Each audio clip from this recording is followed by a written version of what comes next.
itu soal administrasi, palsu atau tidak palsu dibuktikan di mana? Pada tanda tangan, pada nilai, itu bisa dipalsukan. Yang paling bagus buktikan bahwa kimia dari surat aslinya itu beda dengan kimia kertas yang dipegang Pak Jokowi. Ya bikin aja pembuktian forensik kan. Kan ijazah itu ada kertas khususnya tuh. Kimianya bisa beda dengan kertas untuk bikin kwitansi. Dan ukuran lamanya juga. Yes, itu bisa dilakukan. Udah, kami udah ajukan. Mana bukti forensik ijazah asli Jokowi? Atau setidaknya Jokowi datangkan ijazah aslinya ke sini. Oke, itu poin satu.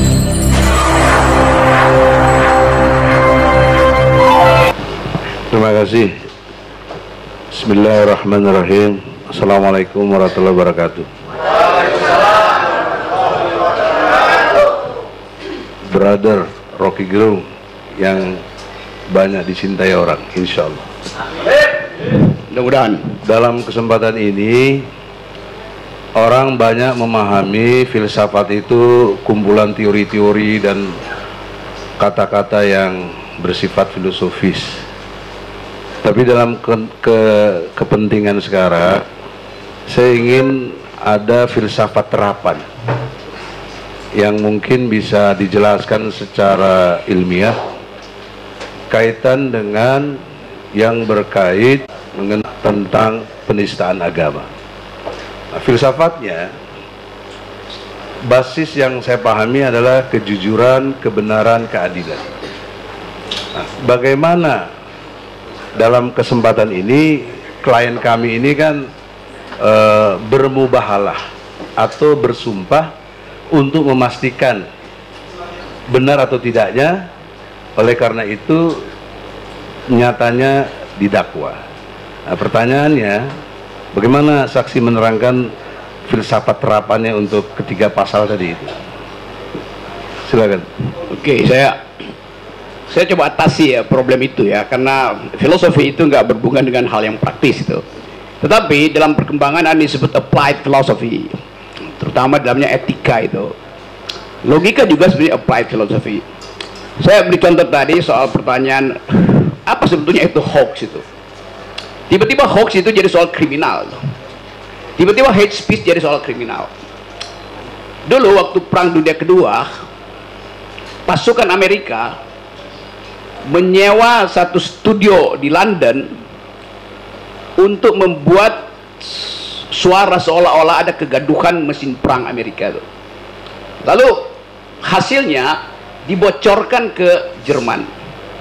Lalu orang Jerman panik, seolah-olah ada ribuan pesawat sekutu akan mendarat di Jerman, padahal itu cuma dibuat di studio. Sebetulnya itu hoax, tetapi bagi Amerika itu teknik untuk melemahkan lawan. Kita tahu juga Kopassus bikin begituan tuh. Waktu di Aceh direkam itu suara pesawat, suara mesin perang itu disebarkan supaya ada efek katastrofik tuh. Jadi yang disebut hoax sebetulnya awalnya adalah upaya untuk mencari jalan membenarkan penyerbuan tuh. Itu kata hoax itu juga kata yang agak aneh di Indonesia tuh. Yang kedua, hoax itu datang dari tradisi akademis. Dulu saya pernah terangkan pada seorang profesor, kemudian dia ngamuk karena dia nggak ngerti asal usul dari kata hoax itu. Hoax itu dulu kalimat yang diucapkan pertama kali dalam kasus Alan Sokal. Alan Sokal ini seorang ilmuwan, dia nulis di sebuah majalah Amerika, judulnya Social Text. Karena namanya udah terkenal, maka waktu dia nulis dianggap itu adalah benar, padahal dia lagi nipu sebetulnya. Begitu di sidang, Alan Hoax bilang, salah kalian, kenapa kalian percaya? Jadi itu sebetulnya dimaksudkan untuk menguji apakah pikiran kita itu yang kita selundupkan di dalam kalimat betul-betul benar apa salah. Jadi kesalahan hoax itu adalah pada penerima hoax, bukan pada si pembuat hoax itu. Jadi karena penerima hoax itu dungu, maka dia nggak tahu bahwa itu sebetulnya adalah upaya untuk menyelewengkan keadaan. Itu intinya tuh. Nah, di Indonesia hoax itu disalahkan pada si pembuat hoax, padahal hoax dimaksudkan untuk menguji apakah public opinion berlangsung secara setara atau masih bisa diganggu. Jadi ini fungsi hoax dalam bentuk positif. Nah, saya mau terangkan karena selama ini hoax dianggap sebagai hal yang buruk. Padahal itu dimaksudkan untuk menguji. Kan banyak juga dosen yang meluluskan mahasiswanya tanpa diuji disertasinya dengan cara yang sistematis, metodologi. Padahal isi disertasinya hoax. Jadi yang salah ada penguji, karena penguji nggak berani untuk mempersoalkan hal yang yang belum dia kenal itu. Itu soal pertama. Nanti kita lihat apa efeknya pada hoax yang berlangsung selama kira-kira 2 pemilu ini. Yang kedua, istilah hate speech, ujaran kebencian. Kalau saya maki-maki Egy Sujana, itu bukan hate speech itu. Kalau saya maki-maki Presiden Jokowi, bukan hate speech itu. Demikian juga kalau saya muji-muji Egy Sujana, bukan hate speech. Kalau saya muji-muji Pak Jokowi, bukan hate speech. Karena hate speech itu di dalam teori hukum dan teori hak asasi manusia, dia terkait dengan peristiwa di masa lalu, di mana seseorang pernah mengucapkan satu istilah kemudian jadi kerusuhan politik di masa lalu. Kalau saya bilang Anda adalah negro, oh itu hate speech, karena negro dulu adalah budak, maka jangan ucapan negro, ucapan aja black people, teman yang warna kulitnya hitam. Kalau negro itu artinya penindasan. Negro artinya merendahkan orang. Contoh misalnya, kalau saya sebut perempuan nggak bisa berpikir, di Amerika itu bukan hate speech, di Eropa itu hate speech. Perempuan suka menipu tuh, di Amerika itu nggak ada soal, di Eropa itu jadi hate speech. Kenapa? Karena di Eropa ada satu peristiwa di tahun 1200-1300 ketika semua perempuan itu diuber-uber oleh gereja Katolik karena dianggap sedang bersekutu dengan setan. Lalu mereka dibunuh. Dianggap perempuan yang tinggal di rumah, kendati dia lagi bikin pekerjaan rumah, pekerjaan tangan untuk dijual, dianggap itu dia sedang bersekutu dengan setan. Karena kecemburuan kaum laki-laki yang tidak bisa berproduksi, yang harganya, kualitasnya lebih baik dari perempuan. Jadi kalau seorang perempuan dihujat di Eropa itu hate speech, di Amerika dia bukan hate speech. Saya kasih contoh ya supaya ada applied filosofinya. Satu waktu dalam satu pertandingan sepak bola, hakim garisnya adalah seorang perempuan. Dia bilang bolanya nggak masuk. Lalu dia diolok-olok oleh penonton, oleh tim yang adalah laki-laki tuh. Seandainya hakim garisnya laki-laki pasti masuk tuh. Ini adalah penghinaan tuh, maka kena pidana tuh karena mengolok-olok perempuan.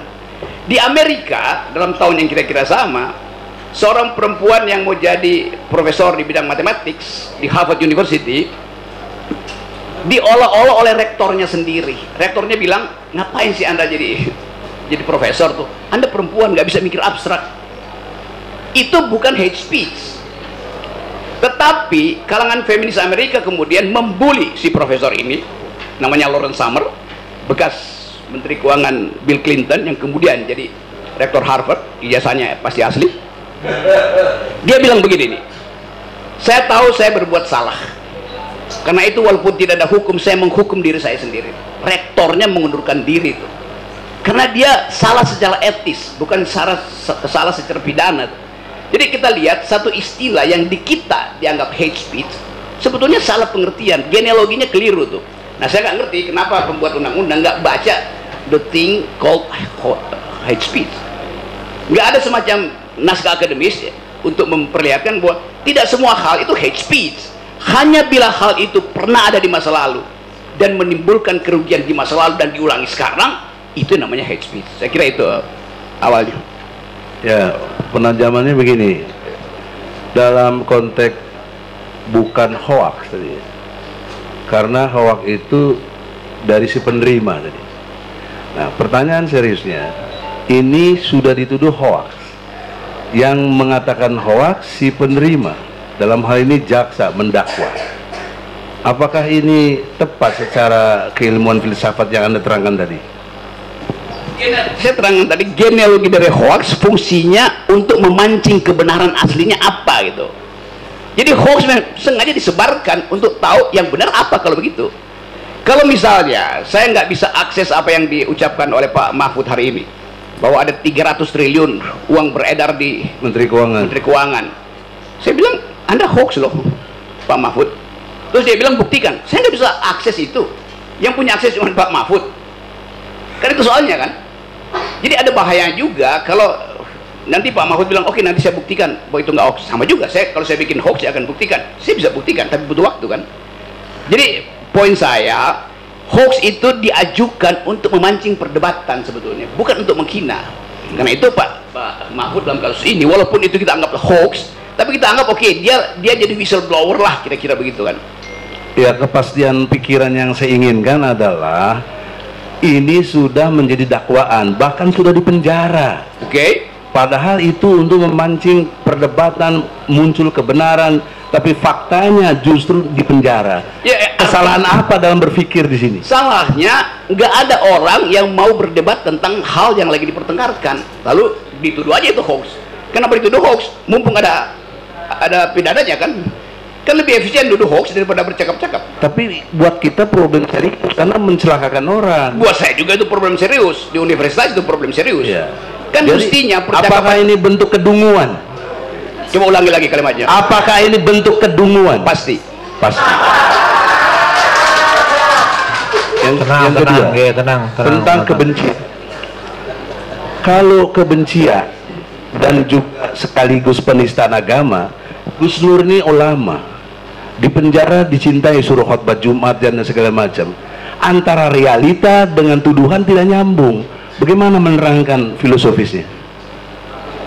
Tentu ada semacam sinopsis di kepala jaksa terutama untuk memperlihatkan kemampuan dia membekuk seseorang. Kan jaksa selalu datang dengan prinsip bahwa saya bisa beku Anda. Hakim datang dengan prinsip saya bisa menegakkan keadilan. Pengacara datang dengan prinsip saya bisa membebaskan terdakwa. Jadi kalau itu sama argumennya, nggak ada soal, pengadilan bisa buktikan. Tapi yang terjadi sekarang, sistem pengadilan kita di dalamnya ada jaksa, ada pengacara, ada polisi. Yang terjadi adalah penghukuman, bukan pengadilan. Pengadilan mulai dengan narasi, diskors. Kita bahas sama-sama the thing called hoax tadi apa itu, hate speech itu apa. Tetapi karena mau efisien, maka Anda langsung buka KUHP aja. Padahal sebetulnya hal yang bisa dibicarakan secara demokratis nggak perlu KUHP. KUHP itu adalah final atau solusi terakhir lah. Kalau masih bisa bercakap-cakap buat apa? Kita lagi masuk dalam restoratif justice, di mana percakapan lebih penting daripada penghukuman. Kan future law kita, apa bahasa latinnya itu, ius constituendum, kita adalah menuju ke situ. Jadi seharusnya ada percakapan, dan kita tahu, kalau saya terangin di filsafat politik, semakin banyak ada KUHP artinya semakin kurang demokrasi itu. Kalau saya bisa bercakap-cakap dengan tetangga saya untuk sekedar oke, daun mangga Anda ada di tempat saya, oke, saya buang ya, tapi saya bisa ambil dong mangga sedikit di situ kan enak kan? Bukan langsung keluar dengan KUHP, Anda mencemari halaman saya, maka saya bawa Anda ke ruang sidang. Itu berhenti persahabatan antar warga negara tuh. Apalagi ini soal publik yang seharusnya dipercakapkan aja kan, atau paling nggak bikin seminar lah supaya jelas, nggak usah dibawa dalam pengadilan. Itu saya usulkan itu ya. Ya, kemudian kenyataannya yang seharusnya tidak masuk ruang pengadilan hari ini masuk. Padahal juga sudah kita buktikan 22 orang saksi, 5 ahli, 17 fakta. Semua tidak ada yang pernah lihat ijazah asli Jokowi. Ini kaitan dengan ijazah soalnya. Maka pertanyaan seriusnya, kok jadi bertele-tele gitu loh. Kan harusnya kalau mengacu kepada 143 dari dakwaan harus cermat, jelas dan lengkap. Ini kan nggak ada ijazah aslinya, kan berarti tidak jelas. Maka ada klausul harusnya ini kasus batal demi hukum. Tapi kenapa terus berlanjut? Fenomena apa? Psikologi, hak asasi manusia dan lain sebagainya Anda bisa mengerti untuk jelaskan ini? Coba saya terangkan dulu ya. Saya mau terangkan soal ijazah, padahal saya nggak punya ijazah tuh. Saya nggak punya ijazah, tapi saya mengajar dari S1 sampai S3 tuh. Nggak ada yang persoalkan itu, karena ada kepercayaan bahwa saya punya pengetahuan. UI minta saya mengajar dari S1 sampai S3 tuh. Satu waktu tanya, Pak Rocky, mana ijazah Anda? Anda yang undang saya, kenapa Anda tanya ijazah saya tuh? kecuali saya mendaftar. Oke, saya tunjukkan. Ada yang perlu. Tapi ini soal administrasi. Nah, itu masalahnya. Soal administrasi. Kalau administrasi, silahkan cari file saya. Kan ada yang keluarin. Mestinya ada file Anda. Kalau ijazah saya robek, bagaimana coba? Jadi dalam soal ijazah tadi, itu bisa Pak Jokowi. Yang mau kita persoalkan, ijazah sebagai tanda beliau pernah sekolah atau tanda beliau pernah berpikir? Yang mana? Ya pasti tanda beliau pernah sekolah. Ya, kalau karena pernah ini, berpikir saya nggak yakin dia pernah karena berpikir. itu yang kita persoalkan. Cuma maksud saya begini, brother, untuk konteks ijazah ini diperlukan ketika mendaftar capres. Ya, itu sebabnya saya sebut administrasinya diperlukan. Tapi sebetulnya kan yang nggak Dan berkonsekuensi logis hukum. Ya, kan itu. Bagaimana menerangkannya? Ya. Sampai hari ini tidak terbukti. Sekarang, kalau itu soal administrasi, palsu atau tidak palsu dibuktikan di mana? Pada tanda tangan, pada nilai, itu bisa dipalsukan. Yang paling bagus buktikan bahwa kimia dari surat aslinya itu beda dengan kimia kertas yang dipegang Pak Jokowi. Ya bikin aja pembuktian forensik kan. Yeah. Kan ijazah itu ada kertas khususnya tuh. Yeah. Kimianya bisa beda dengan kertas untuk bikin kwitansi. Dan ukuran lamanya juga. Yes, itu bisa dilakukan. Udah, kami udah ajukan. Karbon. Mana bukti forensik ijazah asli Jokowi? Atau setidaknya Jokowi datangkan ijazah aslinya ke sini. Oke, itu poin satu ya. Poin kedua, ya Pak Jokowi juga bisa abaikan lah itu, ngapain sih tanya-tanya tuh. Tetapi kalau Pak Jokowi bukan presiden, dia bisa abaikan. Kan orang palsuin ijazah sekarang menurut hukum nggak ada soal kok. Tetapi justru karena beliau kepala negara, maka seluruh mata publik akan terarah pada lembar kertas itu. Karena dia kepala negara, orang tuntut kejujuran. Kalau bukan kepala negara silahkan berbohong, oke, itu urusannya moral di akhirat. Tapi keadaan kita ingin agar semua pemimpin itu punya track record. Tadi saya lewat SDN 26 di situ. Yeah. Tulis aja begini nih. Membaca hari ini, memimpin hari esok tuh. Waduh. Di SD 26 tadi di dekat sini begitu tulisannya. Di bawahnya aktifkan narasi itu. Jadi bahkan dari tingkat SD, kalau anak SD bilang kami disuruh membaca supaya besok bisa berpikir, tanda saya pernah membaca ada ijazah itu. Apalagi presiden. Jadi pergi pada kepala sekolah SD di situ untuk tahu bahwa filosofi membaca berakibat pada ijazah secara administratif. Itu berlaku bagi anak SD, apalagi bagi Pak Jokowi yang pernah mengklaim duduk di perguruan tinggi dan sekarang adalah pejabat tinggi negara, sehingga semua mata tertuju pada beliau sebagai causa celebre. Orang bisa berbohong, tetapi presiden nggak boleh berbohong. Dasarnya itu tuh. Jadi kalau Pak Jokowi segan, itu ada sesuatu kan. Yeah. Jadi semacam saya tunda-tunda deh, atau kayak tunda pemilu tuh, artinya belum bisa dibuktikan. Setiap penundaan di dalamnya ada perencanaan kejahatan. Waduh, ada perencanaan kejahatan. Nah, dengan tidak ditampilkan ijazah asli berarti ada rencana kejahatan. Secara logis begitu kesimpulannya. Apa logika psikologisnya tanggung jawab moral bagi si pejabat itu? Karena dia presiden. Apa? Ya, kalau nggak bisa dikriminalkan, ya tunggu aja pemilu berikutnya kan. Tetapi kan ada poin di dalam hukum bahwa berbohong bagi pejabat publik itu apa pasalnya coba? Kan ada undang-undang apa TAP MPR waktu reformasi, etika pejabat publik termasuk di dalamnya nggak boleh berbohong itu. Ya. Maka maksud saya logika psikologisnya apakah dia harus menyatakan mundurkan diri atau apa, itu tanggung jawab moralnya bagaimana pejabat seperti itu? Ya itu namanya moral call dari seorang pemimpin. Kalau dia seorang pemimpin ada prinsip noblesse oblige. Semakin noble, obligasinya semakin tinggi. Semakin dia mulia, dia punya kewajiban moral untuk pertanggungjawaban bahkan hal-hal yang nggak pernah dipersoalkan, apalagi dipersoalkan. Jadi sekali lagi ini prinsip leader. Kalau dia dealer bisa dia berbohong, tapi dia leader kan. Iya. Itu beda dealer dengan leader. Jadi logikanya moralnya seperti profesor tadi ya, mengundurkan diri. Iya, dia mesti mengundurkan diri mestinya. Iya. Kan itu dasarnya kan.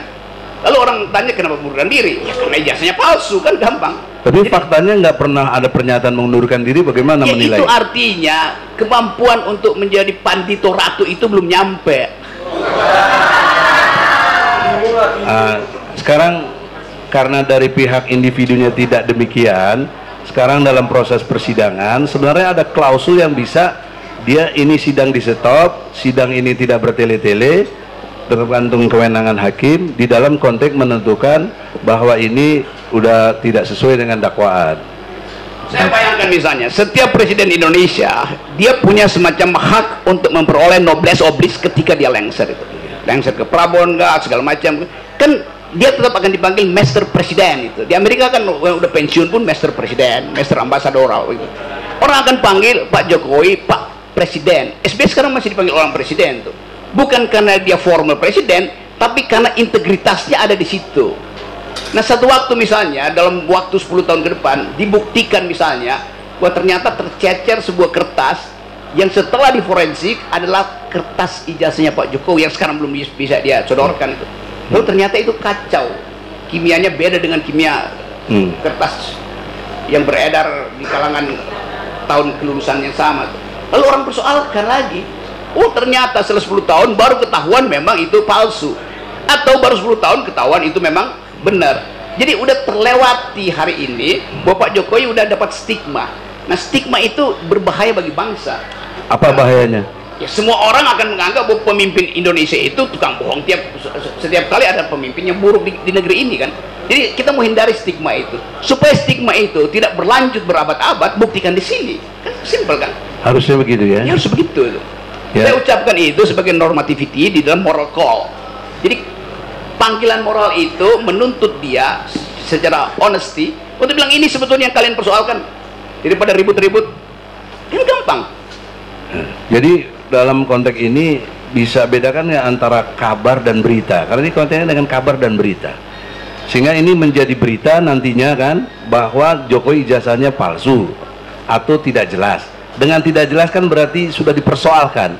Dengan dipersoalkan ini kan juga jadi masalah besar buat bangsa ini. Jadi itu begitu diputuskan dia jadi berita, sebelum diputuskan dia jadi kabar, dan kabar yang paling buruk adalah kabar angin. Jadi gitu ya, antara kabar dan berita begitu ya. Sekira amatur ini bisa lanjutkan. Terima kasih.